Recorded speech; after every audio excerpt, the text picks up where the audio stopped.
మలాకి గ్రంథము 2వ అధ్యాయము 17వ వచనంలో కూడా చూస్తే, మీ మాటల చేత మీరు యెహోవాను ఆయాస పెట్టుచు దేని చేత ఆయనను ఆయాస పెట్టుచున్నామని మీరు అడుగుచున్నారే. దుర్మార్గులు యెహోవా దృష్టికి మంచివారు, వారి యందు ఆయన సంతోషపడును. లేక న్యాయకర్తయగు దేవుడు ఏమాయను అని చెప్పుకొనుట చేతనే మీరు ఆయనను ఆయాస పెట్టుచున్నారు. రైట్. ఇక్కడ కూడా మీరు గమనిస్తే ఈ యొక్క 4 అధ్యాయాల్లో కూడా చాలా విషయాలు ఉన్నాయండి. అందులో మనం కొన్ని మాత్రం మనం చర్చించుకుంటాం ఈరోజు. అందులో చూడండి, దేవుడు అంటున్నాడు మీరు నన్ను ఆయాసపరిచారు అంటే, వాళ్ళు అంటున్నారు మేమేం ఆయాసపరిచాం అంటున్నారు. అంటే దేవుడు ఊరికనే అలా మాట్లాడతాడా? అబద్ధం ఆడడానికి ఆయన నరుడు కాదు కదా. ఆయనే ప్రశ్నిస్తున్నప్పుడు తిరిగి ప్రశ్నిస్తున్నారు. అంటే తిరుగుబాటు స్వభావం ఎక్కువైపోయినప్పుడు ఏం చేస్తారంటే, వారికి విధేయత ఉండదు. ఏం చేస్తారట, వారు అలా మాట్లాడుతూనే ఉంటారన్నమాట. అక్కడ వాళ్ళు ఎక్కడ కూడా అంటే వారు చేసింది తప్పు అని కూడా వారు గ్రహించుకునే ఒక స్థితిలో కూడా లేకుండా వారు ఏం చేస్తారంటే దేవుడి మీద తిరుగుబాటు చేస్తున్నారు. అవి అనేకమైన క్వశ్చన్స్ దేవుడు వేస్తుంటే దేవుడితో పాటు వారు కూడా సమాధాన పడకుండా వారు కూడా తిరిగి ప్రశ్నించే వారిగా ఉంటున్నారు. ఇంకా చూడండి, ఇక్కడ 3వ అధ్యాయము 7వ వచనంలో కూడా చూస్తే, మీ పితరుల నాటి నుండి మీరు నా కట్టడలను గైకొనక వాటిని త్రోసివేసితిరి. అయితే మీరు నా తట్టు తిరిగిన ఎడల నేను మీ తట్టు తిరుగుదునని సైన్యములకు అధిపతియగు యెహోవా సెలవీయగా మేము దేని విషయంలో తిరుగుదుమని మీరందరూ. ఇక్కడ చూడండి, ఇవన్నీ విషయాలు గమనిస్తే దేవుడు వారిని అడుగుతున్నాడు, మీరు ఇలా చేస్తున్నారు అంటే మేమేం చేసాం, మీరు ఇది చేస్తారంటే అలా చేసామా, మేమేం చేయలేదే అని ప్రతిదానికి కూడా వాళ్ళు చెప్తున్నారు. ఇక్కడ మనం కానీ అవన్నీ కూడా లెక్క కట్టితే ఇక్కడ మనకి 6 విషయాలు మనకి కనిపిస్తాయి. అంటే మొట్టమొదటి చూడండి, ఇంకా మలాకి 1:2లో కూడా మనం చూస్తే, యెహోవా సెలవిచ్చినదేమనగా నేను మీ ఎడల ప్రేమ చూపి ఉన్నాను. అయితే మీరు ఏ విషయమందు నీవు మా ఎడల ప్రేమ చూపితివందురు. చాలు చూడండి, అంటే ఇక్కడ దేవుడు అంటున్నాడు నేను మిమ్మల్ని ప్రేమిస్తున్నాను, మీ అందు నేను ప్రేమ చూపిస్తానంటే అవునా, ఏ విషయంలో నన్ను ప్రేమించావు అని అడుగుతున్నారు. సాధారణంగా కూడా తల్లిదండ్రులని పిల్లల్ని తల్లిదండ్రులు కూడా ఇలాంటి యొక్క క్వశ్చన్ చేస్తూ ఉంటారు. అరే నీకోసం నేను ఎంత చేశాను అంటే ఏం చేసావు అంటారు. అవునా, నీకోసం నేను ఇవన్నీ కూడా సమకూర్చానంటే అవునా, ఏం చూసావు, ఏం చేసావు అని ఈ విధంగా మాట్లాడుతుంటారు. అదే రీతిలో ఇక్కడ దేవునితో కూడా వాళ్ళు ఏం చేస్తున్నారంటే ఈ ప్రజలందరూ కూడా అలానే మాట్లాడుతూ ఉన్నారు. ఇక్కడ మనం గమనిస్తే చూడండి, మొట్టమొదటిగా ఈ యొక్క 1:2లో మనం చూస్తే దేవుడు అంటున్నాడు నేను నిన్ను ప్రేమించాను కదా, నీకోసం నేను చేశానంటే ఏం ప్రేమించావు అని అక్కడ ప్రశ్నిస్తున్నారు. ఇంకా చూడండి, ఇక్కడ మలాకి 1:6లో మనం చూసుకుంటే మొట్టమొదటిగా మనం చదువుకున్న మూలవాక్యంలో వద్దులేమ్మా, అక్కడ మూలవాక్యంలో మనం చదివితే మీరు నన్ను నిర్లక్ష్యం చేశారు అంటే ఎక్కడ నిర్లక్ష్యం చేశాము అంటున్నారు. అంటే వారు అడిగిన దానికి మళ్ళా వెంటనే కౌంటర్లు వేస్తున్నారు. పైపెచ్చు ఇంకా వాళ్ళు గ్రహించట్లేదు, దేవునితో సమాధాన పడే ఆలోచన కూడా వారికి లేదు. ఒక దగ్గర ప్రేమ విషయంలో ఏం ప్రేమించామంటున్నారు, నిర్లక్ష్యం చేసామంటే ఎక్కడ నిర్లక్ష్యం మేము చేసామంటున్నారు. ఇంకా దేవుని యొక్క బల్లని అపవిత్రపరిచారు. దేవుడు అంటున్నాడు నా బల్లని మీరు అపవిత్రపరిచారంటే మేము ఎక్కడ అపవిత్రపరిచాము అని ఇక్కడ మాట్లాడుతున్నాడు. అదే 1:7లో మనం చూస్తే, అలాగే 2:17లో కూడా మనం చూస్తే దేవుడు అంటున్నాడు మీరు నన్ను ఆయాసపరిచారు అంటే ఆయన అంటున్నాడు మేము ఎక్కడ ఆయాసపరిచాం అని ప్రజలు అంటున్నారు, దేవునితో వారు మాట్లాడుతున్నారు. ఇంకా చూడండి 3:7లో కూడా మనం చూస్తే మీరు నా తట్టు తిరిగిన ఎడల అంటే ఇంకేం తిరగాలి, ఇంకేం చేయాలి అంటున్నారు. అంటే ప్రతిదానికి కూడా వారు కౌంటర్స్ ఇస్తూనే ఉన్నారు. ఇంకా 8వ వచనంలో కూడా చూస్తే అక్కడ మానవుడు దేవుని యొద్ద దొంగిలునా, అయితే మీరు నా యొద్ద దొంగిలితిరి. దేని విషయంలో మేము నీ యొద్ద దొంగిలితిమని. చాలమ్మా చూడండి, దేవుడు అంటున్నారు మీరు నా యొద్ద నుంచి దొంగిలించారు అంటే ఏ విషయంలో నీ యొద్ద మేము దొంగిలించాము అంటున్నారు అక్కడ. అంటే దేవుడు అనేక విషయాల్లో ప్రతి దానికి కూడా వారు సమాధాన పడకుండా దేవునితో పాటు వారు ఏం చేస్తున్నారట, వాదిస్తున్నారు. చూడండి, దేవుని వాక్యం చెప్తుంది నరులతో దేవుని యొక్క ఆత్మ వాదించదట. అవునా, 6వ అధ్యాయంలో ఇక్కడ ఆదికాండంలో మనకి కనిపిస్తుంది. కనుక దేవుడు వాదించేవాడు కాదు, కానీ ప్రజలందరూ కూడా ఎలా ఉన్నారంటే దేవుని మీద తిరుగుబాటు స్వభావంతో వారు ప్రతిదానికి కూడా మాటలు పెంచుకుంటూ వాళ్ళు వెళ్ళిపోతూ ఉన్నారు. కాబట్టి వారు చేసినవన్నీ కూడా చేస్తూ కూడా మళ్ళీ ప్రభు వారిని అంటున్నారు, మేము ఏం చేసాం, అయినా మీరు ఏం చేశారు అంటున్నారు అన్నమాట. చాలామంది కూడా మేలును పొందుకున్న తర్వాత కూడా వారు ఆ గ్రహింపు గుర్తింపు ఉండదు, ఆ కృతజ్ఞత కూడా ఉండదు. తిరిగి అంటారు, ఏం చేసేలే, మాకేం చేసాం మీరు అంటారు.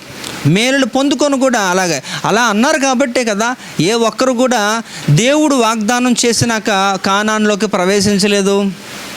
దేవుడు ఒకటి కాదు 2 కాదు 40 సంవత్సరాల వరకు అనేకమైన కార్యాలు చేస్తే వాటన్నిటిని కూడా వారు మర్చిపోయి ఏం చేస్తున్నారట, ఇలాంటి ఎదురు ప్రశ్నలు తిరుగుబాటు స్వభావం చేసినందున అందరిని కూడా దేవుడు తీసేశాడు. దేవుడికి ఎప్పుడు కూడా గుర్తుపెట్టుకోండి, దేవుడికి విధేయులే కావాలి. హల్లెలూయా. విధేయులే దేవుడికి కావాలి, అవిధేయులు దేవుడికి ఎప్పటికీ వద్దు. అయితే అందరూ అవిధేయులే ఉన్నారు అనుకోండి, మీరు అనుకుంటున్నారు అయితే మేము లేకపోతే పరలోక రాజ్యం ఫిల్ అవుదా అంటే 100% మీరు లేకపోయినా పర్లేదు అంతే. ఎందుకంటే అక్కడికి వెళ్ళేవారు అందరూ కూడా పరిశుద్ధులు, నీతిమంతులు, విధేయతతో ఉన్నవారు, దేవునికి అనుకూలంగా ఉంటున్న వారిని దేవుడు తీసుకుని వెళ్తాడు. కానీ ఎవరిని పెడితే అక్కడ తీసుకుని అక్కడ మారుద్దాం, అక్కడ రిపేర్ చేద్దాం అనడు. దేవుడు ఏదైనా రిపేర్ అంటే అది ఇక్కడే చేస్తాడు, భూమి మీదే. కనుక మీరు రిపేర్ అయిపోయి అక్కడికి వెళ్ళాలి, కానీ అక్కడికి వెళ్ళి బాగు చేసుకుందాం అనుకుంటే అది వెర్రితనం, అది కుదరదు. కనుక ఇక్కడ దేవుడు చెప్తున్న విషయాలు మనం గమనిస్తున్నట్లయితే చూడండి, దేవుడు అంటున్నాడు ఇక్కడ మరొకసారి 1:6 ఆయన అంటున్నాడు ఇక్కడ, కుమారుడు తన తండ్రిని గనపరచును కదా, దాసుడు తన యజమానిని గనపరచును కదా.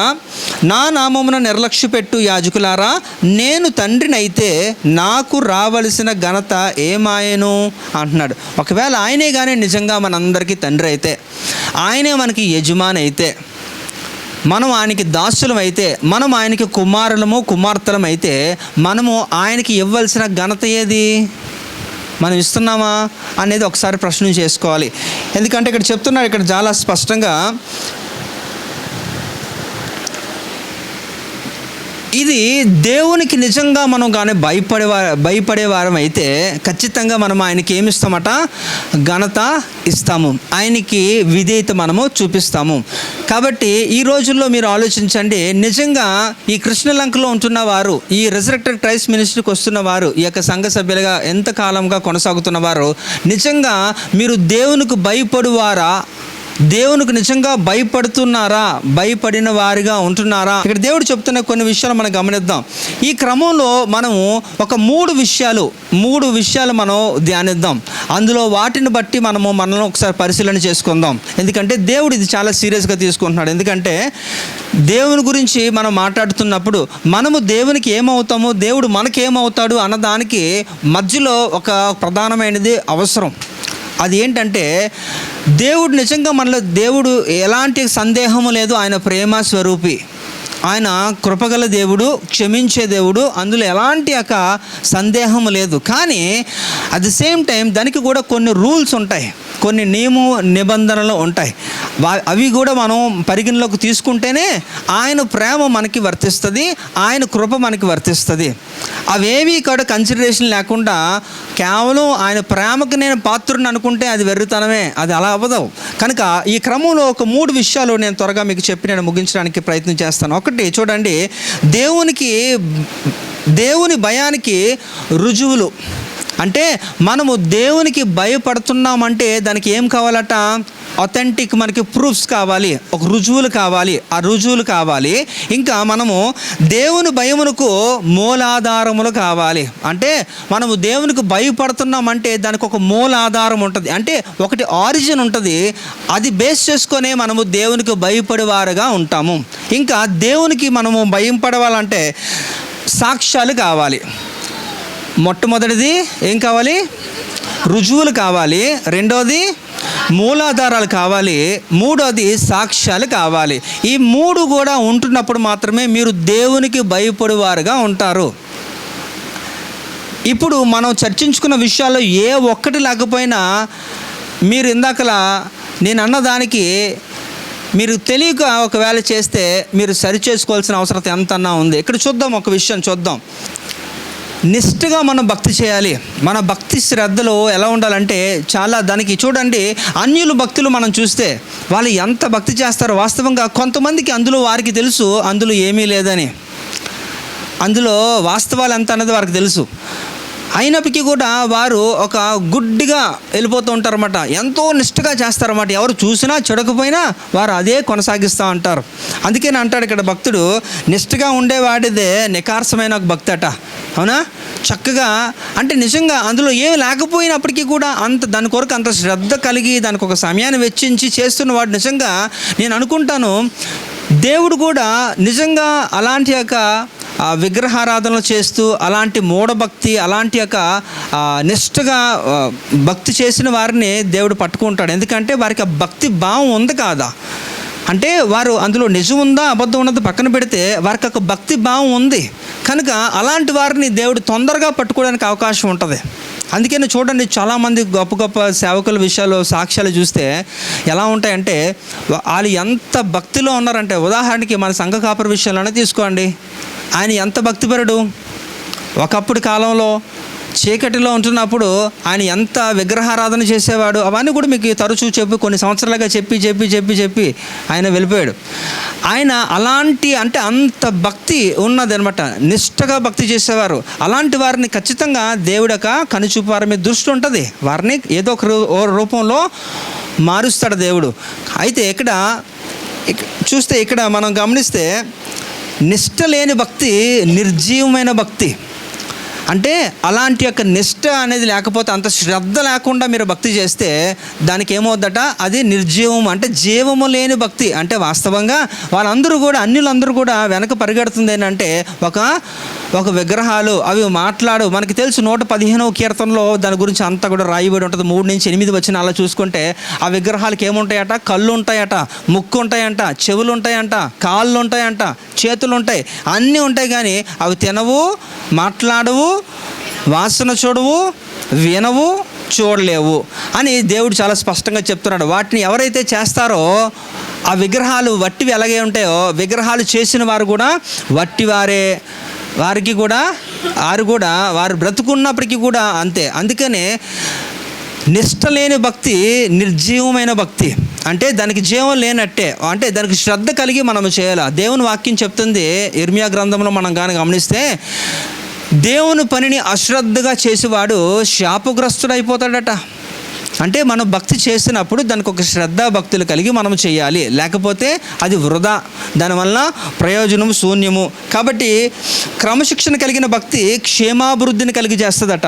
అంటే మన భక్తిని మనం క్రమశిక్షణతో కనుక చేస్తే అది మనకి ఏం తీసుకొస్తుందట, క్షేమాభివృద్ధిని మనకి కలిగి చేస్తుందట. క్రమశిక్షణ లేని భక్తి క్షీణ దశకు పోయేటట్టు చేస్తుందట. అంటే మనం క్షీణించిపోతాం. అంటే మన భక్తి విధానంలో ఒక క్రమశిక్షణ, ఒక డిసిప్లిన్ లేకపోతే అది క్షీణ దశకు తీరుస్తుంది. ఎందుకో తెలుసా, ఇక్కడున్న వారందరికీ కూడా క్రమశిక్షణ కలిగిన భక్తి మీరు చేస్తున్నారంటే మిమ్మల్ని మీరే ప్రశ్నించుకోవాలి. ఏ సమయానికి ఇక్కడికి రావాలని మనం అనుకుంటే ఏ సమయానికి వస్తూ ఉంటారు. ఇవన్నీ కూడా ఎప్పుడు మాకు అలవాటు అండి, అలవాట్లో మేము ఇలాగే చేస్తున్నామండి, మేము ఎంత మార్చుకోవాలనుకున్నా మేము మార్చుకోవట్లేదంటే అది దేవుని యొక్క దృష్టిలో కుదరదండి. మనుషులుగా మనకేమైనా వెసులుబాట్లు మనం చేసుకుంటాం, కానీ దేవుని విషయంలో క్రమశిక్షణ అనేది, ఒక భక్తి అనేది, ఒక విధానం అనేది సరిగ్గా లేకపోతే దేవుడు దాన్ని ఖచ్చితంగా అనుమతించడం. ఒకవేళ మీరు అలాంటిది భక్తి చేసినప్పటికీ కూడా దానివల్ల మీకు ప్రయోజనం శూన్యం. ప్రయోజనం లేని భక్తి మీరు చేసిన ఉపయోగం ఏముంటుంది చెప్పాను కదా. నిష్టంగా చేస్తే ఆ భక్తికి ఏముంటుందట, విలువ ఉంటుంది, లేకపోతే దానికి జీవం ఉండదు. కనుక ఈ విషయాలు మనం గమనించుకొని మనకు ముందుకు వెళ్ళిపోవాలి. మొట్టమొదటిగా ఈ యొక్క దేవుని భయానికి రుజువులు ఏంటో మనం చూద్దాం. మొదటి యొక్క రుజువును మనం చూద్దాం. సామెతల గ్రంథం 19వ అధ్యాయము 23వ వచనాన్ని చూద్దాం. సామెతలు చదవమ్మా. యెహోవా యందు భయభక్తులు కలిగి ఉండుట జీవ సాధనము, అది కలిగిన వాడు తృప్తుడై అపాయము లేకుండా బ్రతుకును. హల్లెలూయా. చూడండి, దేవుని భయం ఉన్నవారట వారికి ఏముంటుందంట, వారికి తృప్తి ఉంటుంది. దేవుని భయము ఎవరికైతే ఉంటుందో వారికి తృప్తి ఉంటుందట. They will have a satisfaction, they live a satisfied life. కాబట్టి ఎవరికైతే దేవుని భయం ఉంటుందో వారికి తృప్తి ఉంటుంది. ఈ రోజుల్లో అందరికీ తృప్తి ఉందో లేదో అనేది ఒకసారి మీరు మిమ్మల్ని పరీక్షించుకోండి. ఎందుకంటే మీకు ఎందుకు తృప్తి ఉండదు, ఒక వ్యక్తికి ఎందుకు తృప్తి ఉండదు అంటే ఆ వ్యక్తి ఇతరులతో కంపేర్ చేసుకుంటాడు కాబట్టి, ఇతరులతో పోలిక చేసుకుంటాడు కాబట్టి. నాకు ఇది లేదు, వాళ్ళకి అది ఉంది, వాళ్ళు ధనవంతులు, వాళ్ళు చదవర్లు కనుక వారికి ఆస్తిపాస్తులు ఉన్నాయి, పేరుంది, డబ్బు ఉంది అని ఇతరులతో మనం పోల్చుకుంటున్నప్పుడు ఖచ్చితంగా నువ్వు జీవిస్తున్న జీవితంకి ఎప్పుడు కూడా సంతృప్తి ఉండదు, తృప్తి ఉండదు. అయితే తృప్తి ఉంటున్నవాడు దేవుని భయము కలిగి ఉంటాడట. సో ఇది మొదటి రుజువు. అంటే నీకు దేవుని భయము నీలో ఉంది అనడానికి రుజువు ఏంటంటే తృప్తి కలిగిన వాడు దేవుని భయము పొందుకుంటాడు. ఇది మొదటి యొక్క ప్రూఫ్. అయితే రెండోది మనం చూద్దాం. అందులోనే లూకాసు వార్త 3:14 కూడా చూడండి ఒకసారి. లూకాసు వార్త 3:14. సైనికులను మేమేమి చేయవలనని అతనిని అడిగిరి. అందుకు అతడు ఎవరిని బాధ పెట్టకయు ఎవరి మీదనూ అపనింద వేయకయు మీ జీతములతో తృప్తి పొంది ఉండుడని వారితో చెప్పాను. కాబట్టి ఎవరిని బాధ పెట్టకుండా, ఎవరి మీద నిందలు వేయకుండా ఉంటున్న వాడు ఏం చేస్తారట, తృప్తిగా వాడు ఉంటాడట. అంటే ఇవన్నీ కూడా ఒకసారి సెల్ఫ్ ఎగ్జామిన్ చేసుకోవాలి. వ్యక్తిగత విమర్శ చేసుకున్నప్పుడు మనం అందులో ఉన్నామా లేదా అనేది మనకి దేవుడు తెలియచేస్తారు. అలాగే ఫిలిప్పీ రాసిన పత్రిక 4వ అధ్యాయం 14వ వచనంలో కూడా చూస్తే అక్కడ అపోస్తలుడు పౌలు గారు చెప్తున్న ఆ విషయాన్ని కూడా చూడండి. అయినను నా శ్రమలో మీరు పాలు పుచ్చుకొనినది మంచి పని. కాబట్టి ఇక్కడ దేవుడు చెప్తున్నాడు, అక్కడ నేను ఎలా అంటే నేను ఏ యొక్క సందర్భంలో అయినప్పటికీ కూడా నేను సంతృప్తిగా నేను ఉన్నాను అంటాడు ఆయన. ఏ విషయంలో అయినా సరే నేను సంతృప్తి చెందాడు. ఎవరు చెప్తున్నారు ఈ మాట అంటే ఆయనకి, ఎవరికి, యొక్క అపోస్తలుడు పౌలు గారికి ఆయనకి ఏంటట, ఆయనకి కలిమి తెలుసు, లేమి తెలుసు. అంటే రెండు కూడా ఆయన జీవితాలు అనుభవించిన వాడు. ఆయన సౌలుగా ఉంటున్నప్పుడు ఎంత రాజభోగం అనుభవించాడండి, ఎంతటి ఘనత, పేరు, ప్రతిష్టలు, ఎంతో సంపద, అనేక విషయాల్లో ఆయన నిష్ణార్థుడు. చాలా విషయాల్లో ఆయన ధర్మశాస్త్రం ముందు ప్రావీణ్యత సంపాదించుకున్నాడు. అనేక విషయాల్లో ఆయన చాలా ఒక ఉన్నతంగా ఉన్నాడు ఆయన. అలాంటి వ్యక్తి ఒక్కసారిగా ఎప్పుడైతే అపోస్తలుల కార్యము 9వ అధ్యాయం 4వ వచనంలో ఆయన దేవుని చేత ఆయన పట్టబడ్డాడో అప్పటి నుంచి కూడా ఆయన చనిపోయిన వరకు కూడా ఆయన ఎంత శ్రమలు అనుభవించాడో మనకు తెలుసు. కనుక ఆయన అంటున్నాడు, అది అందుకే చెప్తున్నాను, ఆ వ్యత్యాసాన్ని మీరు గమనిస్తే ఆయన ఉంటున్న పరిస్థితుల్లో కూడా నేను చెప్తున్నాను అంటే నేను ఏ విషయంలోనైనప్పటికీ కూడా, ఏ సందర్భంలో అయినా, ఏ సిచ్యువేషన్లో అయినప్పటికీ కూడా నేను సంతృప్తిగా ఉన్నాను అంటున్నాడు. వాస్తవంగా మనకు అన్నీ కూడా లేముంటున్నప్పుడు మనం సంతృప్తిగా ఎలా జీవించగలుగుతామండి? అవునా? అది కష్టమే. ఎందుకంటే అది అవ్వదు. నాకు ఈ లేముంది, నాకు ఈ కొదువు ఉంది, అయినా నేను నవ్వాలా, అయినా నేను సంతోషంగా ఉండాలంటే ఎలా అవుతుందండి? లోపల సరిగ్గా లేనప్పుడు బయట ఎలా ఉండగలను, నేను నటించలేనని చాలామంది చాలా మాట్లాడుతూ ఉంటారు. కానీ నేను అంటాను, అపోస్తలుడు పౌలు గారు ఆయన ఎంత దరిద్రాన్ని అనుభవించాడు. ఆయన ప్రాణహాని ఉన్నది, ప్రతిసారి కూడా థ్రెట్టే, ఎక్కడికి వెళ్ళినా సరే భయంతోనే. ఎందుకంటే ఎవరు ఏమి అడ్డగిస్తారో, ఏమి చేస్తారో అని. అయినా కూడా ఆయన చేస్తున్న ప్రతి పనిలో కూడా శ్రద్ధ కలిగి సంతృప్తి చెందుతూ చాలా చక్కగా ఆయన ముందుకు వెళ్ళిపోయాడు. అలాగే రెండో ఒక ప్రూఫ్ మనం కానీ చూస్తే 2 కొరింథీ 7వ అధ్యాయము 1వ వచనం చూడండి. 2 Corinthians 7:1 సెకండ్ ప్రూఫ్. మనం మొదటి యొక్క ప్రూఫ్ ఏంటంటే దేవుని భయము ఎవరికి ఉంటుందంటే తృప్తి చెందిన వారికి, తృప్తి కలిగి జీవించిన వారికి దేవుని భయం ఉంటుంది. రెండోది 2 కొరింథీ 7వ అధ్యాయం 1వ వచనం. ప్రియులారా, మనకు ఈ వాగ్దానములు ఉన్నవి గనుక దేవుని భయముతో పరిశుద్ధతను సంపూర్తి చేసుకొనుచు శరీరమునకును ఆత్మకును కలిగిన సమస్త కల్మషము నుండి మనలను పవిత్రులుగా చేసుకొందాము. ఎవరు దేవుని భయం ఉంటుందంటే ఎవరిలో అయితే పరిశుద్ధత ఉంటుందో వారిలో దేవుని భయం ఉంటుందట. మొదటిది సంతృప్తి కలిగిన వారికి దేవుని భయం ఉంటుంది. రెండోది పరిశుద్ధత ఎక్కడ ఉంటుందో అక్కడ దేవుని భయం ఉంటుందట. ఇక్కడ అపోస్తలుడు పౌలు గారు ఆ సంఘానికి ఆయన వివరిస్తున్నాడు. కాబట్టి ఇక్కడ కూడా మనం గమనిస్తే ఎవరు ఈ వ్యక్తి గురించి, ఒక వ్యక్తి గురించి మాట్లాడాలి, ఎప్పుడు ఈ యొక్క సందర్భం వచ్చినా సరే మన వ్యక్తిని మనం జ్ఞానిస్తాం. ఆదికాండం 39వ అధ్యాయము 9వ వచనంలో మనం చూస్తే, ఆదికాండము చదవమ్మా. నీవు అతని భార్యవైనందున నిన్ను తప్ప మరి దేనిని నాకు అప్పగింపక ఉండలేదు. కాబట్టి నేనెట్లు ఇంత ఘోరమైన దుష్కార్యము చేసి దేవునికి విరోధముగా పాపము కట్టుకొందును పొందునని తన యజమానుని భార్యతో అనెను. రైట్, ఇక్కడ యోసేపు గురించి రాయబడి నాకు చక్కటి వాక్యాన్ని గమనిస్తే అక్కడ ఆయన చెబుతున్నాడు, ఇక్కడ ఆయనకి దేవుని యందు భయం ఉంది, దేవుడంటే భయం ఉంది, దేవునికి భయపడే స్వభావం ఉంది, కనుకనే ఆయన యొక్క పరిశుద్ధతని ఆయన కాపాడుకోగలిగాడు. అవునా? అందుకనే ఆయన గురించి ఒక చక్కటి మాట ఒక దైవజనుడు అంటాడు, బట్టను వదిలేశాడు కానీ బ్రతుకును కాపాడుకున్నాడట. అవునా? ఎవరండి? యోసేపు. ఎందుకంటే దేవుని భయం ఉంటున్న వారికి పరిశుద్ధత ఉంటుంది, పరిశుద్ధత ఉన్న వారికి దేవుని భయం ఉంటుంది. కనుక మొట్టమొదటి యొక్క ప్రూఫ్ ఏంటట, సంతృప్తి చెందిన వారికి, తృప్తి కలిగి జీవించిన వారికి దేవుని భయము పుష్కలంగా ఉంటుంది, పరిశుద్ధత ఉన్న వారికి దేవుని భయము ఉంటుంది. ఇంకా మూడోది కూడా మనం చూస్తే, మూడో ప్రూఫ్ కూడా చూస్తే యోబు గ్రంథం 1వ అధ్యాయము 8వ వచనం. యోబు గ్రంథం 1:8. అందుకు యెహోవా, నీవు నా సేవకుడైన యోబు సంగతి ఆలోచించితివా? అతడు యథార్థ వర్తనుడును న్యాయవంతుడునై దేవుని యందు భయభక్తులు కలిగి చెడుతనము విసర్జించిన వాడు భూమి మీద. చాలమ్మా, ఇక్కడ చూడండి, ఆ వ్యక్తి ఏమంటున్నాడట, యోబు గారు అంటున్నారు ఆ మాట, ఆయనకి దేవుని యందు భయం ఉంది, భయభక్తులు ఉన్నాయి.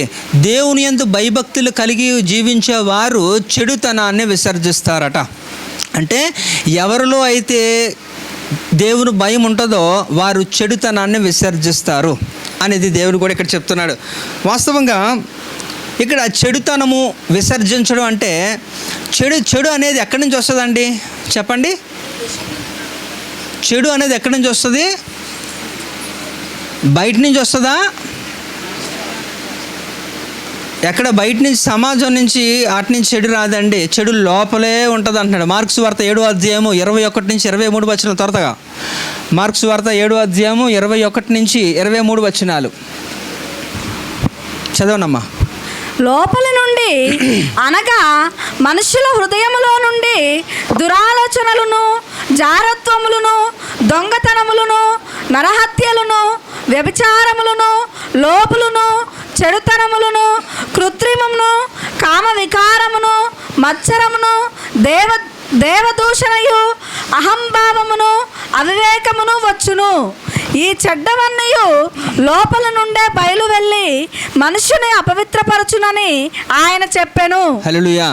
ఇక్కడ చూడండి, చాలా స్పష్టంగా దేవుడు చెప్తున్నాడు, ఒక చెడుతనం అనేది ఎక్కడి నుంచి, బయట నుంచి రాదు. చెడు ఎప్పుడు కూడా నీ లోపలే ఉంటుంది, అది లోపల నుంచే ఉత్పన్నం అవుతుంది. అదొక ఫ్యాక్టరీ, లోపల నుంచే వస్తుందట.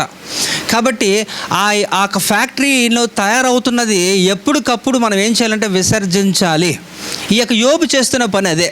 ఆయన ఏం చేస్తారట, ఆయనకుంటున్నాక సమస్త చెడు తలంపులు, ఆలోచనలు, ఏదన్నా ఇలాంటివన్నీ కూడా ప్రతిరోజు కూడా దేవునికి ఏం చేశారట, బలులు అర్పించి దేవుని దగ్గర ఏం చేశారట, ప్రార్థన చేసి తన యొక్క చెడుతనాన్ని అంతటిని కూడా ఆయన విసర్జించేవాడట. ఇప్పుడు మనం కూడా మార్నింగ్ బ్రేక్ఫాస్ట్ చేస్తారు కదా, అందరూ కూడా చేస్తారండి. సో అంటే ఆల్మోస్ట్ దినమంతా కూడా మీరు పొద్దున్న మొదలెడితే రాత్రి పడుకునే వరకు కూడా ఏదో ఒకటి లోపలికి ఖాళీగా ఉంది కానీ వేస్తూనే ఉంటారు. అయితే ఆ వేసిందంతా కూడా మళ్ళీ పొద్దున్న ఏం చేయాలి? గట్టిగా కదా. అంటే ఎప్పుడు తినింది అది ఆ రోజు అయిపోగానే నెక్స్ట్ రోజు మళ్ళీ దాన్ని విసర్జించాలి. ఒకవేళ విసర్జించకుండా ఒక రోజు 2 రోజులు అలా చేశారనుకోండి, ఏమవుద్ది? ఒక 2 రోజులు 3 రోజులు మీకు అవకాశం కుదరలేదు, చాలా బిజీ అయిపోయారు, మీరు ఈడిమేలో ఉన్నారు కానీ బయటికి వదలట్లే. అప్పుడు ఏమవుద్ది? చాలా ఇబ్బంది అయిపోతుంది. ఎంత ఇబ్బంది అయిపోద్ది అంటే దాన్ని ఇంగ్లీష్లో ఏమంటారంటే కాన్స్టిపేషన్ అంటారు. అదొక రోగం అన్నమాట, మలబద్ధకం అంటారు కదా. అంటే మీరు తినేది మరలా మీరు కానీ బయటికి పంపించకపోతే, విసర్జించకపోతే అది ఏమవుద్దట, రానంటది, అలాగే ఉంటుంది.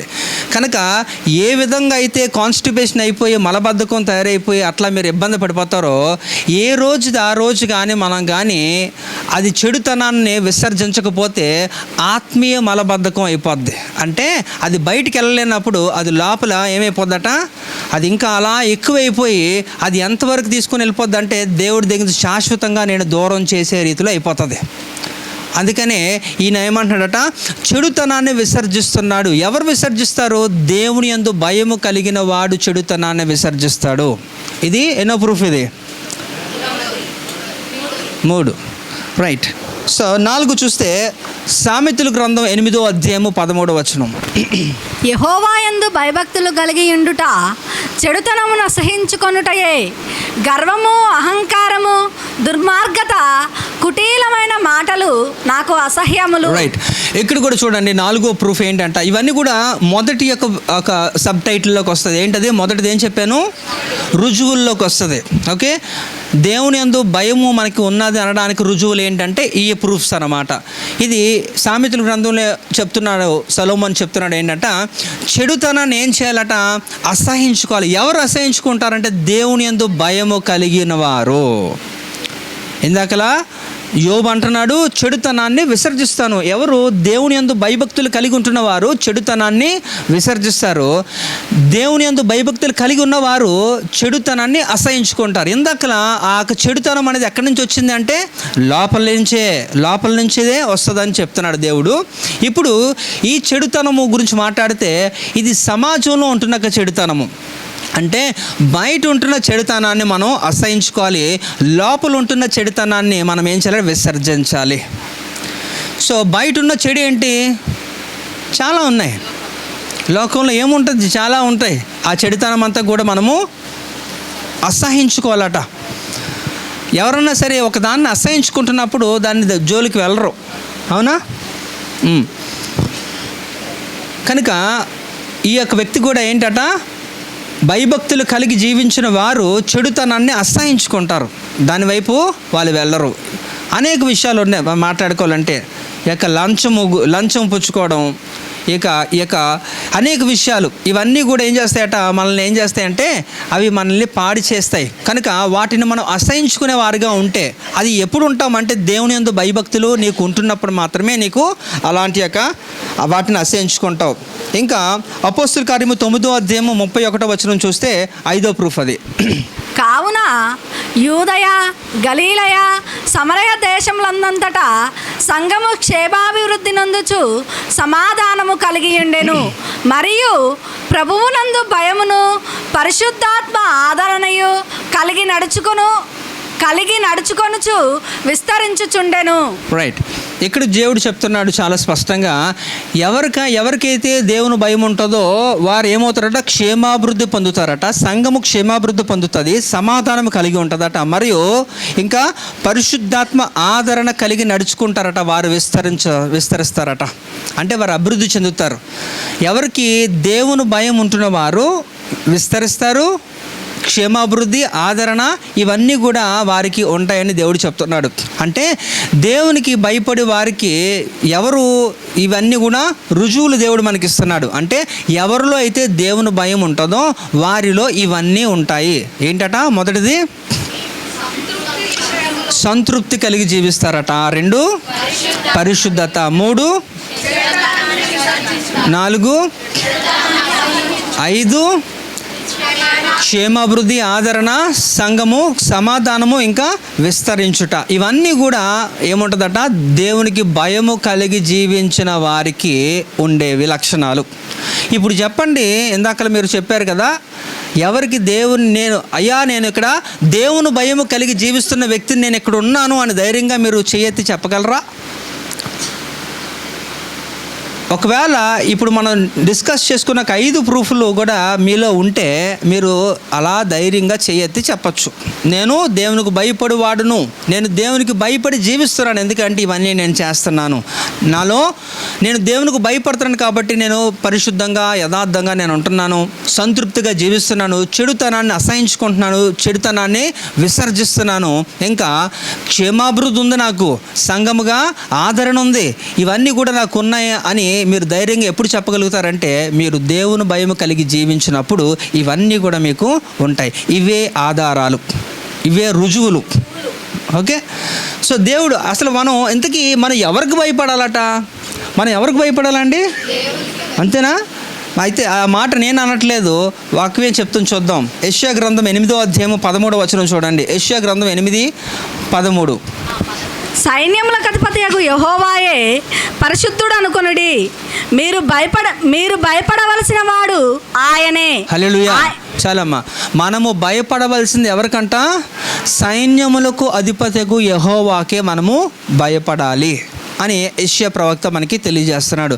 సో నేను ఇప్పుడు చెప్పిన దాంట్లో మొదటిది ఏంటట? నో రుజువులు ఏంటట? దేవునికి భయపడు వారి దానికి దేవుడు రుజువులు చెప్తున్నాడు. ఇప్పుడు రెండోది మనం చూస్తే దేవునికి భయపడడానికి భయమునకు మూలాధారములు, అంటే మనము దేవునికి భయపడడానికి ఎవరు మూలాధారము అనేది కూడా మనం ఒకసారి గమనిద్దాం. మొదటిది చూస్తే అదే ఇర్మియా గ్రంథము 32వ అధ్యాయము 40వ వచనం. నేను వారికి మేలు చేయుట మానకుండునట్లు నిత్యమైన నిబంధనను వారితో చేయుచున్నాను. వారు నన్ను విడవకుండునట్లు వారి హృదయములలో నా ఎడల భయభక్తులు పుట్టించెదను. రైట్, ఇక్కడ చూడండి దేవుడు చెప్తున్నాడు, వారు నన్ను విడవకుండునట్లు వారి హృదయంలో నా ఎడల భయభక్తులు పుట్టించదను. అంటే ఇక్కడ పుట్టించువాడు కూడా ఎవరట? మనకి సాధారణంగా మనకి రాదు అది.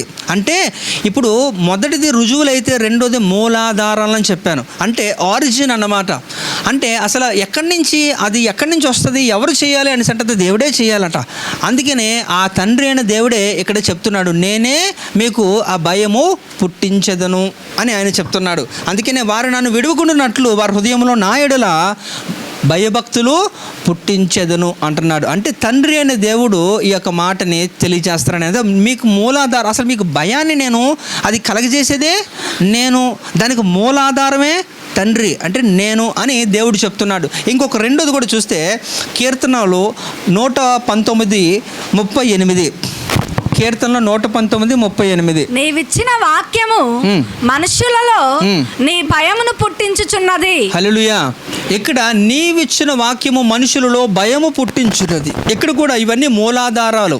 ఇవన్నీ కూడా మొదటిది తండ్రి చెబుతున్నాడు, నేను మీకు ఏం పుట్టిస్తున్నాను? భయభక్తులు పుట్టిస్తున్నాను అంటున్నాడు. ఇప్పుడు వాక్యం అంటే యోహాను సువార్త 1వ అధ్యాయము 14వ వచనంలో శరీరధారిగా ఆయన వచ్చాడు కదా. అంటే ఇక్కడ వాక్యమే దేవుడు.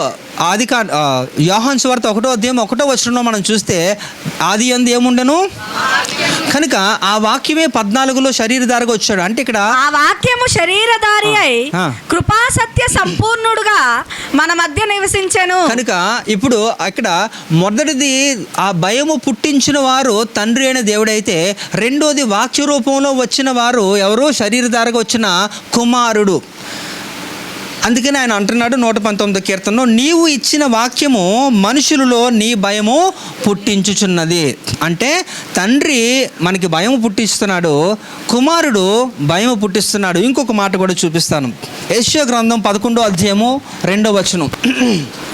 యెహోవా ఆత్మ జ్ఞాన వివేకములకు ఆధారమగు ఆత్మ, ఆలోచన బలములకు ఆధారమగు ఆత్మ, తెలివిని యెహోవా ఎడల భయభక్తులను పుట్టించు ఆత్మ అతని మీద నిలుచును. రైట్, ఇక్కడ కూడా చూడండి, ఇక్కడ తెలివిని మనకి ఇచ్చేది అసలు దేవుని ఆత్మే మనకి ఏం చేస్తాట? ఏం పుట్టిస్తాట? భయము పుట్టిస్తుంది. అంటే మొదటిది తండ్రి అది కలగజేసుకున్నాడు. తండ్రి చెబుతున్నాడు, మీ ఎడల నేను భయభక్తులు కలుగజేస్తున్నాను. రెండోది కుమారుడు కూడా చెబుతున్నాడు ఏంటట? ఆయన చెబుతున్నదట, నీవిచ్చు వాక్యము మనుషులలో భయము పుట్టించుచున్నది అంటున్నాడు. ఇక్కడ ఆత్మరూపిలో కూడా యెహోవా ఎడల భయభక్తులను పుట్టించు ఆత్మ అతని మీద నిలుచును. అంటే తండ్రి, కుమార, పరిశుద్ధాత్ముడు వీరే మూలాధారములు ఎవరికి? భయము పుట్టించడానికి. ఓకే, మొదటిది ఏంటట? రుజువులు చూసాం, అందులో 5 ప్రూఫ్స్ చూసాం. ఇప్పుడు రెండో దాంట్లో మనం చూస్తే మూలాధారముల్లో తండ్రి, కుమార, పరిశుద్ధాత్ముడు వారి యొక్క విధి విధానాల్లో మనుషులకు అసలు మూలాధారంగా వారు లేకపోతే మన పరిస్థితి ఏంటి? మనకి ఒక కట్టడ లేకపోతే, ఒక నియమం లేకపోతే మనం ఏ విధంగా ఉంటాము? ఇప్పుడు చూడండి, ట్రాఫిక్ సిగ్నల్స్ లేవు అనుకోండి, ట్రాఫిక్ పోలీస్ లేడు అనుకోండి, ఏమవుతుంది? ఎవరికి నచ్చినట్టు వాళ్ళు వెళ్తారు. దానివల్ల అనర్థమా, క్షేమమా? యాక్సిడెంట్స్, ప్రాణ నష్టం జరుగుతుంది, చాలా ఘోరాలు ఉంటాయి. కనుక ఇక్కడ అందుకనే ఆయనే మనకి భయభక్తులు పుట్టిస్తున్నాడు. ఎవరు? తండ్రి, కుమార, పరిశుద్ధాత్ముడు వారి యొక్క విధానాల్లో. అయితే ఇక్కడ దావీదు కూడా అంటున్నాడు, అయితే మీరు మీ యొక్క బిడ్డలకు దేవుని గురించి ఆ భయాన్ని నేర్పిస్తున్నారో లేదో నాకు తెలియదు. ఒకళ్ళు నిజంగా నేర్పించిన వారైతే మీ బిడ్డలు ఈ రీతిలో ఉండరు, ఖచ్చితంగా ఉండరు. అంటే మీరు మీ బిడ్డల్ని సరైన మార్గంలో నడిపించట్లేదు, దేవుని యందు భయభక్తులు కలిగి జీవించి ఆ రీతిలో మీరు నడిపించట్లేదు. కానీ ఇక్కడ ఒక తండ్రి మాత్రం ఏం చెప్తున్నాడంటే, ఇక్కడ చూద్దాం, ఇక్కడ కీర్తనకారుడైన దావీదు అంటాడు 34వ కీర్తన 11వ అధ్యాయంలో, పిల్లలారా మీరు వచ్చి నా మాట వినుడి, యెహోవా యందలి భయభక్తులు మీకు నేర్పెదను. హల్లెలూయా అంటున్నాడు ఆయన. నేను మీకు యెహోవా యందు భయభక్తులు నేర్పిస్తాను, పిల్లలారా రండి నా యొద్దకు అంటున్నారు. కానీ మీరు నిజంగా మీ పిల్లలకి అలా పిలిచి నేర్పిస్తారండి? నేర్పిస్తారా? అసలు మీకే సమయం ఉండదు, ఎప్పుడూ బిజీ, మీరు ఎప్పుడూ బిజీ. ఇంకా మీరు మీ పిల్లలతో ఎప్పుడు మాట్లాడతారు? ఇంకా దేవుని గురించి, దేవుని భయాన్ని గురించి ఏం చెప్తారు? నిజంగా మీరు భయం నేర్పించిన వారైతే క్రమంగా వారు సంఘానికి వస్తారు, మీరు సంఘానికి వస్తారు, ఎక్కడ ప్రార్థన అయినా సరే అక్కడ హాజరవుతారు. ఇవన్నీ కూడా భయం లేనితనమే, దేవుని యందు భయభక్తులు లేదు కాబట్టే ఇక్కడ. అందుకనే అక్కడ ఆయన చెప్తున్నాడు, పిల్లలారా రండి నా యొద్దకు నేను మీకు నేర్పిస్తాను అంటున్నాడు. కానీ తల్లిదండ్రులుగా ఇక్కడున్న ప్రతి ఒక్కరు కూడా గమనించుకోవాలి, మీరు మీ బిడ్డలకి సరైన విధానంలో మీరు నేర్పించండి, దేవుని యందు భయభక్తులు నేర్పించండి. ఎందుకంటే సామెతల గ్రంథంలో ఒక మాట ఉంటుంది, దేవుని యందు భయభక్తులు కలిగి ఉండట జ్ఞానముకు మూలము కదండి. కనుక మనకి దేవుని యందు భయభక్తులు ఉంటే మనము జ్ఞానము కలిగి జీవించగలుగుతాం. మనకు జ్ఞానం ఉంటే మనకు తెలుసు ఎక్కడ ఎలా నడుచుకోవాలో. ఆ జ్ఞానాన్ని బట్టి కూడా మనం ఏం చేయగలుగుతాం అంటే, ప్రభు రాకడలో కూడా మనము ప్రధాన పాత్ర పోషించి మనము ఈ యొక్క ఎత్తబడే యొక్క వధువు సంఘములో మనము కూడా ఉండడానికి అవకాశం ఉంటుంది. అసలు మీకే అవగాహన లేకుండా పిచ్చిగా ఉంటున్నప్పుడు మీరు ఏం నేర్పిస్తారు మీ పిల్లలకి? కనుక ఇది జ్ఞాపకం చేసుకోండి. మొదటిది ఏంటట, దేవుని యొక్క భయం ఉంటున్న వారి దానికి రుజువులు మనం చూసాం. రెండోది దేవుని భయం దానికి మూలాధారం చూసాం. ఇంకా చివరిగా దేవుని భయమునకు సాక్ష్యాలు ఒక 2 చెప్పి నేను ముగించేస్తాను. హల్లెలూయా. రైట్, మరి చివరిది చూద్దాం. మన దేవుని భయానికి సాక్ష్యాలు చూసి ముగించేద్దాం. మరి ఆదికాండము 22వ అధ్యాయము 12వ వచనం, ఇది మొదటి సాక్ష్యం.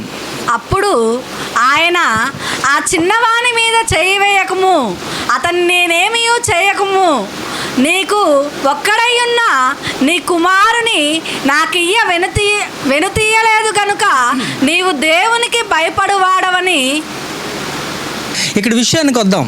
ఇక్కడ అబ్రహాం గురించి అందరికీ తెలుసు, ఎందుకంటే చాలాసార్లు మనం విన్నాం, మనకి అదంతా కూడా చదువుకున్నామే. అయితే ఇక్కడ అబ్రహాంని దేవుడు ఏం చేస్తున్నాడు? ఏం అడిగాడు? ఎవరు? ఇస్మాయిల్ బలిమ్మన్నాడు. ఇస్సాకునే కదా అడిగాడు. ఇస్సాకుని దేవుడు వెంటనే ఇచ్చేశాడు అబ్రహాంకి. అబ్రహాము వెంటనే దేవుడి దగ్గర నుంచి సంతానాన్ని పొందుకున్నాడా? ఎందుకు? ఎంతకాలం అయింది? 25 సంవత్సరాలు, చాలా పెద్ద గ్యాప్. అయితే ఇన్ని సంవత్సరాలకి ఆయన పొందుకున్నప్పటికీ కూడా అదే కుమారుణ్ణి మళ్ళా దేవుడు ఏం చేస్తారంటే అబ్రహాంని అడుగుతున్నాడు, నీ కుమారుని నాకు బలివ్వు, పలానా చోట నాకు కావాలి అంటున్నప్పుడు మరి ఆయన సిద్ధపడ్డాడు. అయితే ఆయన సిద్ధపడి బలిస్తున్నప్పుడు ఏం జరిగిందో కూడా మనకి తెలుసు. అయినప్పటికీ కూడా అందులో ఇప్పుడు మనం చదువుకున్న వాక్య భాగంలో మనం చూస్తే అందులో చాలా స్పష్టత దేవుడు ఇస్తున్నాడు. ఏంటంట, అబ్రహాం గురించి దేవుడు చెబుతున్న గొప్ప సాక్ష్యం ఏంటంటే, నీవు నాకు నీ కుమారుని నాకు వెనుతీయలేదు కనుక నీవు దేవునికి భయపడువాడువు అంటున్నాడు. అంటే నేను అడిగాను నీ కుమారుని ఇవ్వమని, ఆ కుమారుని ఇచ్చే విషయంలో కూడా నువ్వు నాకు లోబడి భయపడి బలిని అర్పించడానికి వచ్చావు. అంటే ఇంతకంటే ఇంకేం కావాలండి? మన గురించి దేవుడు సాక్ష్యం చెప్పడం కంటే ఇంకేమైనా కావాలా? ఎంత ధన్యత, ఎంత భాగ్యం అది, అవునా కదా?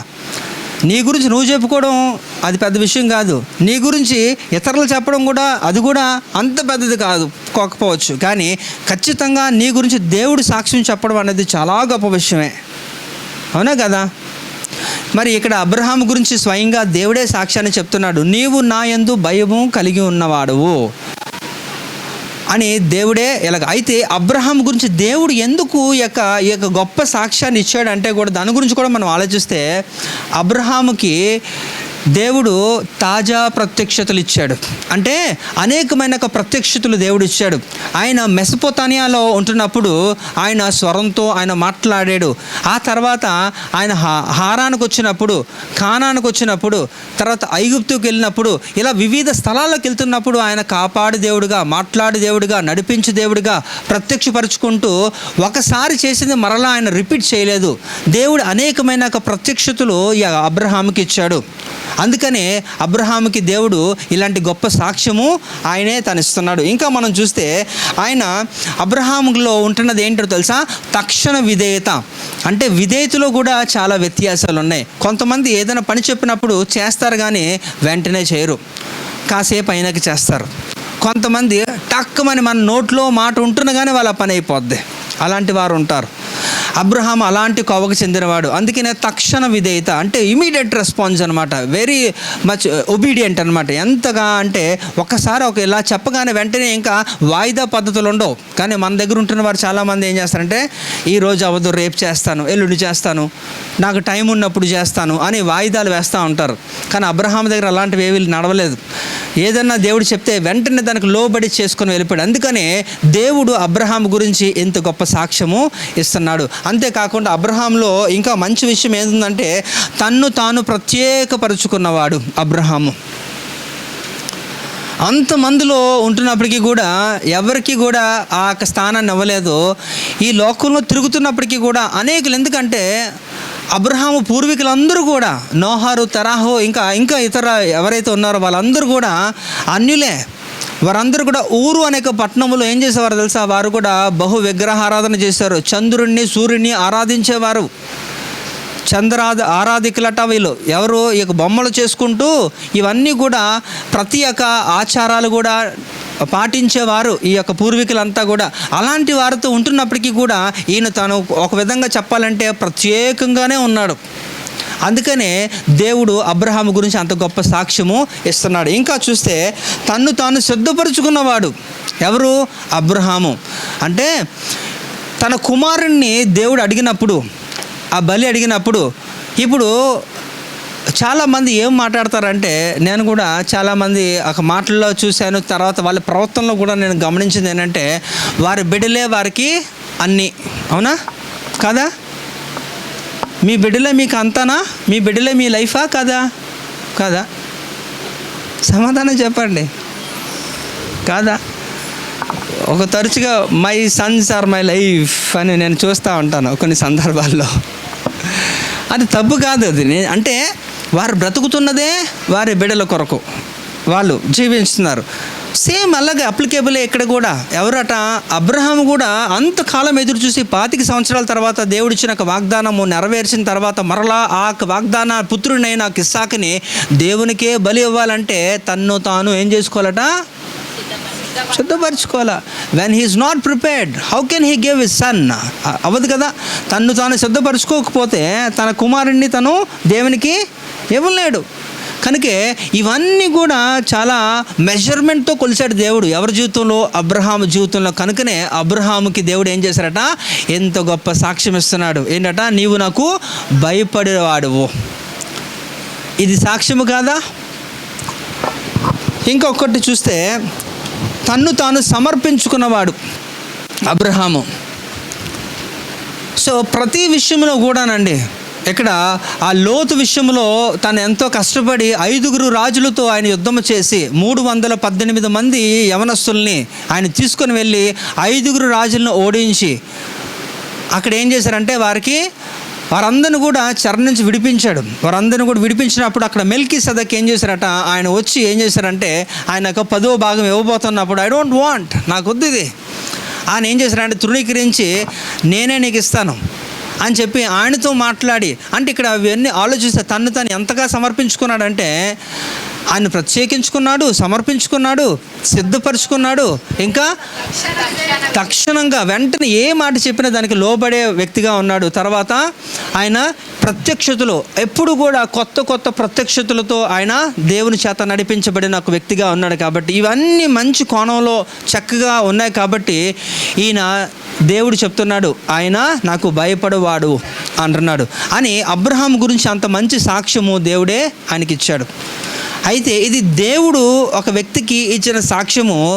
ఇప్పుడు మనిషి తన గురించి చెప్పుకున్న ఒక సాక్ష్యాన్ని చెప్తే నేను ముగించేస్తాను. హల్లెలూయా. చివరిగా మనం చూస్తే ఒక వాక్యం చూద్దాం, రెండో సాక్ష్యాన్ని చూసి ముగించేద్దాం. ఆదికాండం 50వ అధ్యాయము 17, 19.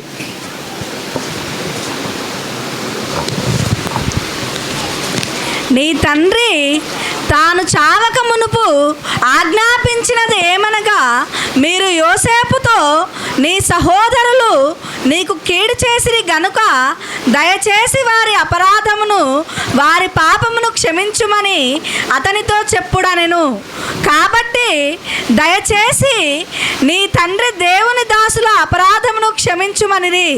వారు యోసేపుతో ఇలాగు మాట్లాడుచుండగా అతడు ఏడ్చెను.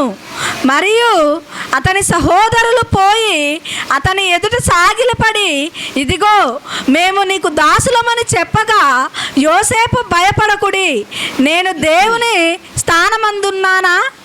మీరు నాకు కీడు చేయను ఉద్దేశించితిరి కానీ నేటి దినమున జరుగుచున్నట్లు అనగా బహు ప్రజలను బ్రతికించున్నట్లుగా అది మేలుకే దేవుడు ఉద్దేశించెను. హల్లెలూయా. ఈ సందర్భం ఏంటంటే, మరి ఇక్కడ యోసేపు ఒక తండ్రి యాకోబు చనిపోయాడు. చనిపోయిన తర్వాత ఒకవేళ నాన్న ఉంటే నాన్నను బట్టి నువ్వు నన్ను క్షమించేసేవాడవేమో మమ్మల్ని, కానీ ఇప్పుడు నాన్న లేడు కాబట్టి, ఇప్పుడు మేము నీ వద్దకు వచ్చాం కాబట్టి మమ్మల్ని అందరినీ కూడా నువ్వు రివెంజ్ తీసుకుంటావు. ఎందుకంటే మేము నీ పట్ల అంత అమానుషంగా ప్రవర్తించాం. ఎప్పటి నుంచి బాల్యదినము నుండి కూడా మేము అలానే ఉన్నాం. కాబట్టి ఇప్పుడు నీకు అధికారంలో ఉన్నావు కాబట్టి ఖచ్చితంగా నీవు నా మీద పగ తీర్చుకుంటావేమో అని వారు భయపడుతున్నప్పుడు వారు చెబుతూ మమ్మల్ని క్షమిస్తావా అని అడుగుతున్నప్పుడు యోసేపు ఏడ్చాడట అండి. అక్కడ ఆయన ఏడుస్తున్నాడు. ఏంటంటే, నేను పగ తీర్చుకున్న వాడినా, అయినా పగ తీర్చుకోవడానికి అసలు నేను ఎవరి స్థానంలో పగ తీర్చుకునేవాడిని కాదు. నేను ఎక్కడున్నట? యోసేపు భయపడకుడి, నేను దేవుని స్థానమందు ఉన్నానా అంటే పగ తీర్చుకున్నవాడు, శిక్షించువాడు, వాస్తవంగా న్యాయము తీర్చువాడు ఎవరట? దేవుడే కదా. తీర్పు తీర్చువాడు ఆయనే అంటున్నప్పుడు మనకది కాదు. కాబట్టి I've got nothing to do with that. నాకు అదేమి అసలు నేను ఆ స్థానంలో నేను పొజిషన్లోనే లేను నేను. కనుక మీరు ఎట్లా అనుకుంటారని చెప్పి ఆయన చెప్తున్నాడు. అంటే ఇక్కడ నేను దేవునికి భయపడువాడును, నేను దేవుని స్థానమందు నేను లేను అని వారికి చెబుతున్నప్పుడు వారికి అర్థమైంది. అంతవరకు కూడా వాళ్ళు ఏం చేస్తారంటే, అమ్మో ఇప్పుడు మా తమ్ముడు మమ్మల్ని చంపేస్తాడు, ఎందుకంటే ఆయన రాజు, ఇప్పుడు మేము ఎంతగా బుద్ధిహీనంగా ఆయన్ని ఇబ్బంది పెట్టాం, అనేక విషయాల్లో ఇబ్బంది పెట్టామని వారు అనుకుంటున్నప్పుడు ఆయన చెప్తున్నారన్నమాట. అయితే ఆయన తన గురించి తను ఇచ్చిన సాక్ష్యం ఏంటంటే, నేను దేవునికి భయపడువాడను. హల్లెలూయా. నేను దేవునికి భయపడువాడిని కాబట్టి పగ తీర్చుకోవడానికి కానీ, తీర్పు తీర్చడానికి కానీ, మిమ్మల్ని శిక్షించడానికి కానీ నేను దేవుని స్థానంలో నేను లేను, నేను చేయనది. కనుక మీరు అర్థం చేసుకోనని ఆ తర్వాత కొనసాగింపుగా చదివితే వారు ఆయన ఏం చెప్తాడో మీకు అర్థమవుతుంది. కనుక ఒకటి, ఇప్పుడు మనం రెండు సాక్ష్యాలు విన్నాం. ఒకటి దేవుడు అబ్రహాము గురించి ఇచ్చిన సాక్ష్యము, అంటే దేవుడు ఒక నరుడు గురించి ఇచ్చిన సాక్ష్యం అయితే, రెండోది ఇక్కడ ఒక మనిషి తన గురించి తను సాక్ష్యం చెబుతున్నాడు. అంటే దేవుని భయముకు సాక్ష్యాలు ఈ యొక్క మూడు కూడా. సో మొట్టమొదటిది దేవుని భయమునకు రుజువులు, 5 రుజువులు మనం చూసాము. రెండోది దేవుని భయమునకు మూలాధారములు చూసాము. ఇంకా దేవుని భయమునకు సాక్ష్యాలు విన్నాం. అయితే ఈ రీతిలో ఈ యొక్క 3 వీటిల్లో కూడా మీరు సంపూర్ణంగా మీ గురించి దేవుడు సాక్ష్యం అన్నా చెప్పాలి, మీ గురించి మీరు సాక్ష్యం చెప్పేవారుగా ఉండాలి. అలా చెప్పినప్పుడు దేవుని భయము కలిగిన వారుగా ఉంటాము. రెండోది దేవుని భయమునకు మూలాధారాలుగా ఉంటున్న తండ్రి, కుమార, పరిశుద్ధాత్మను మనం తృణీకరించినట్లయితే ఖచ్చితంగా భయం నీలో ఉండదు. నీకు అసలు భయమే ఉండదు. భయం లేని జీవితం ఎలా ఉంటుందంటే, దేవుని యందు భయభక్తులు కలిగి ఉండట జ్ఞానముకు మూలం అంటున్నప్పుడు, అదే భయం లేకపోతే ఏముంటుందట? అజ్ఞానానికే కదా. అజ్ఞానానికే మూలము కదా, అవునా కదా? అంటే జ్ఞానం ఉండదు. దేవునికి భయపడి వారికే ఆ జ్ఞానం ఉంటుంది కనుక లేని వారికి అజ్ఞానమే. కాబట్టి తండ్రి కుమార పరిశుద్ధాత్మని ఎవరైతే ఆ మూలాధారముగా ఉంటున్న దేవుడు మనకు భయం పుట్టించిన వాడు కనుక ఆ దేవుడిని కానీ మనం తృణీకరించిన వారం అయితే ఖచ్చితంగా నీలో భయం ఉండదు. కాబట్టి నువ్వు దేవునికి భయపడి వాడు అని ఎలా చెప్పుకుంటావు నువ్వు? ఇది రెండోది. మరి మొదటిది మనం చూస్తే ఆ రుజువులు కూడా మనం చూసుకున్నాం. దేవుని భయం మనలో ఉన్నదంటే మనకు రుజువులు ఉండాలి. ఆ రుజువులు ఏంటంటే నీలో పరిశుద్ధత ఉండాలి, నీలో చెడుతనాన్ని విసర్జించే రీతిలో ఉండాలి, చెడుతనాన్ని అసహించుకునే రీతిలో ఉండాలి. ఇంకా క్షేమాభివృద్ధి, ఆదరణ విస్తరించాలట, సంఘ క్షేమము. ఇంకా మొదటిది సంతృప్తి కలిగి జీవించాలి.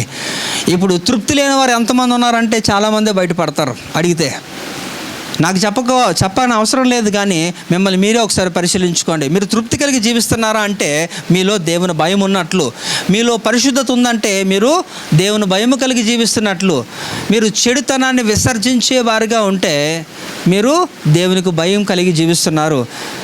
చెడుతనాన్ని అసహించుకున్న వారైతే దేవుని భయం నీలో ఉంటుంది. కనుక ఇవన్నీ కూడా ఒకసారి ఒకటిగా మనం వ్యక్తిగతంగా మనల్ని పరిశీలన మనం చేసుకోగలిగినప్పుడు ఖచ్చితంగా నీలో దేవుని భయం ఉందా లేదా అనేది మీరు తెలుసుకోవచ్చు. ఎవరో మీకు చెప్పక్కర్లేదు. నేను దేవునికి భయపడేవారును అంటే ఇవన్నీ కూడా కలిగి ఉండాలి.